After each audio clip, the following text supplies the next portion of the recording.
Hello guys, നമ്മുടെ ചെക്കൻ നമുക്കിട്ട് നല്ലൊരു 8ൻ്റെ പണിയാണ് തന്നേക്കുന്നത് കേട്ടോ. എന്താണെന്ന് വെച്ചാൽ അവനിപ്പോൾ കല്യാണാലോചനകളൊക്കെ ഇങ്ങനെ നടന്നുകൊണ്ടിരിക്കുമായിരുന്നല്ലോ.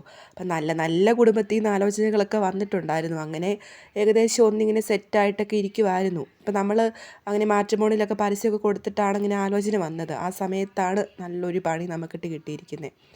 എന്തെന്ന് വെച്ചാൽ അവൻ്റെ കൊച്ചിനെയായിട്ട് എവിടുന്നോ കയറി വന്നേക്കുന്നു. ഈ കൊച്ച് ഇവനിങ്ങനെ ഒരു കൊച്ചുണ്ടായെന്നും ഇവനൊരു അച്ഛനായിരുന്നു എന്ന് നമ്മൾ അറിഞ്ഞത് ഇപ്പോഴാണ് ഗൈസ്. നമ്മളിങ്ങനെ പകച്ചു പോയി, നമ്മുടെ ബാല്യം എന്ന് പറഞ്ഞ പോലെ ആയിപ്പോയി. അതുപോലെ ഇവൻ ഇതുപോലെ ഇത്രയുള്ളൊരു കുഞ്ഞുണ്ടെന്ന് നമുക്കറിയത്തില്ലായിരുന്നു. ഇപ്പോഴും അവൻ ബാച്ചിലറാണെന്നാണ് ഞാൻ വിചാരിച്ചുകൊണ്ടിരുന്നത്. ഇവൻ നമ്മുടെ അടുത്തൊരു വാക്ക് പറഞ്ഞിട്ടുമില്ല. അങ്ങനെ നമ്മളെല്ലാം ഇങ്ങനെ അന്തം വിട്ടുപോയി.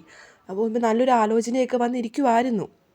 അപ്പോൾ അവൻ്റെ പെങ്ങളുടെ പിള്ളേരും എല്ലാം പകച്ചു പോയി. കാരണം അവരെല്ലാം ആലോചിക്കും, അവരന്തം വിട്ട് കുന്തം പോയ പോലെ ഇരിക്കുക. മാമൻ എന്താ ഈ കാണിച്ചതെന്നൊക്കെ പിള്ളേർ ചോദിക്കുന്നുണ്ട്. അതുവരേക്കും ഇത്രയും ദിവസം മാമൻ ആ പിള്ളേരെ നോക്കി പിള്ളേരെന്നൊക്കെ പറഞ്ഞ് നടക്കുമായിരുന്നു. അപ്പോൾ അവൻ്റെ സ്വന്തം കൊച്ചിനെയായിട്ട് വന്നു കഴിഞ്ഞപ്പോൾ തൊട്ട് അവന് പിള്ളേരും വേണ്ട, പെങ്ങളുകാരായ ഞങ്ങളും വേണ്ട. പിന്നെ അവൻ്റെ സാധാരണ ഒരു നാട്ടുനടപ്പനുസരിച്ച് ഭാര്യയും കൂടെ കൂട്ടിക്കൊണ്ട് വരേണ്ടതാണ്, അതാണ് അവൻ ചെയ്യേണ്ടത്. പക്ഷേ ഇവിടെ എന്താ സംഭവിച്ചതെന്ന് വെച്ചാൽ കൊച്ചിനെ മാത്രമേ അവൻ കൊണ്ടുവന്നിട്ടുള്ളൂ. അവന് ഭാര്യയെ നമ്മൾ കണ്ടിട്ടുമില്ല, അവൻ ഇവിടോട്ട് കൊണ്ടുവന്നിട്ടുമില്ല, നമ്മളെ വിട്ട് പരിചയപ്പെടുത്തിയിട്ടുമില്ല. പിന്നെ ഇവരുടെ ഇടയിൽ എന്തെങ്കിലും പ്രശ്നമുണ്ടോ, ഫാമിലി ഇഷ്യൂ ആയിട്ടാണോ ഇവൻ ഇങ്ങോട്ട് കൊണ്ടുവന്നത്, ഒന്നും അറിയത്തില്ല. അപ്പോൾ ആ പെണ്ണിനെ വിളിച്ചുകൊണ്ട് വരേണ്ട ഒരു കടമ അവനുണ്ടല്ലോ, എന്തായാലും അവൻ്റെ കൊച്ചാണല്ലോ ഇത്. അന്നപ്പോഴത്തേനും ഇവനത് ചെയ്തിട്ടുമില്ല. ഇനിയിപ്പം നമ്മൾ ഒരു കണക്കിന് അവൻ ഇപ്പം കൊണ്ടുവന്ന് നന്നായി. ഈ കല്യാണമെല്ലാം കഴിഞ്ഞിട്ട് ഇവൻ കൊണ്ടുവന്നിരുന്നെങ്കിൽ ആ ആലോചിച്ച് വെച്ചിരുന്ന പെണ്ണിൻ്റെ വീട്ടുകാർ വല്ല മാനനഷ്ടത്തിനും കേസ് കൊടുത്താൽ നമ്മൾ കുടുങ്ങത്തില്ലായിരുന്നു.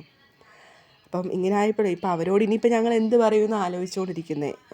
നല്ല ടെൻഷനായിപ്പോയി. കാരണം ഇവന് നേരത്തെ നമ്മുടെ അടുത്തൊരു വാക്ക് പറയായിരുന്നു, അമ്മേ ഞാൻ വേറെ പെണ്ണോ, എനിക്ക് സെറ്റായി, കൊച്ചുണ്ട് എന്നൊന്നും. ഇവരൊന്നും പറഞ്ഞുമില്ല. അപ്പം ഇതിനെയും കൂടി നമ്മൾ നോക്കേണ്ട അവസ്ഥയായി. ഇപ്പം എന്നാ ചെയ്യാനാ, ചെക്കൻ്റെ കൊച്ചായി പോയില്ലേ. ഇതെവിടാണ് ഇവരുടെ വീടോ നാടോ പെണ്ണേതോ ഒന്നും അറിയേല. അപ്പോൾ പിള്ളേരുടെ വീടും ഒക്കെ ആയിട്ട് നമുക്ക് ബാക്കി വരാം, പുറകെ വരുന്നുണ്ടല്ലോ.